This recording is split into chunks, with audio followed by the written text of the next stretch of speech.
War ఇప్పట్లో ఆగేటట్టు లేదు. ఈ ఏడాది చివరి దాకా యుద్ధం కొనసాగుతుందని ఇజ్రాయెల్ జాతీయ భద్రతా సలహాదారు చెప్పారు.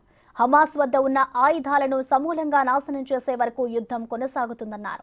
తాజాగా ఇజ్రాయెల్ బలగాలు ఈజిప్ట్ను సరిహద్దుగా కలిగిన గాజా స్ట్రిప్ బఫర్ జోన్ను ఆధీనంలోకి తీసుకున్నాయి. దీంతో రఫాపై ఇజ్రాయెల్ మరింత ఒత్తిడి పెంచింది. ఇదిలా ఉండగా గాజాలోని శరణార్థి శిబిరంపై ఇజ్రాయెల్ చేసిన దాడిలో చిన్నారులు, మహిళలతో సహా 45 మంది ప్రాణాలు కోల్పోవడం అంతర్జాతీయ సమాజాన్ని కలిసివేసింది.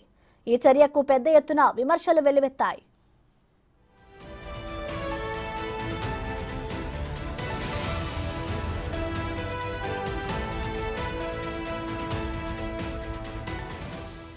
గాజా సరిహద్దుల్లో తాము పూర్తి ఆధిపత్యాన్ని సాధించినట్లు ఇజ్రాయెల్ డిఫెన్స్ ఫోర్సెస్ అధికార ప్రతినిధి డానియల్ హగారి తెలిపారు. గాజా సిటీలో ఇప్పటికే 2.3 మిలియన్ ప్రజలు శరణార్థి శిబిరాలకు తరలి వెళ్లనున్నారు. రఫాలోని పలు ప్రాంతాలలో పాలస్తీనా బలగాలపై తమ బలగాలు ఒత్తిడి పెంచుతున్నాయని చెప్పారు. హమాస్ ఫిలడెల్ఫీ కారిడార్ ద్వారా గాజాలోకి అక్రమంగా ఆయుధాలను చేరవేస్తున్నట్టు చెప్పారు.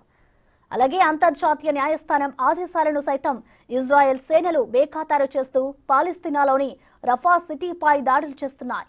ఇజ్రాయెల్ యుద్ధ ట్యాంకులు టెల్ ఆల్ సుల్తాన్ వైపు దూసుకు వస్తున్నాయని, బఫర్ జోన్ స్వాధీనమే లక్ష్యంగా దాడులు చేస్తున్నాయని స్థానికులు చెబుతున్నారు.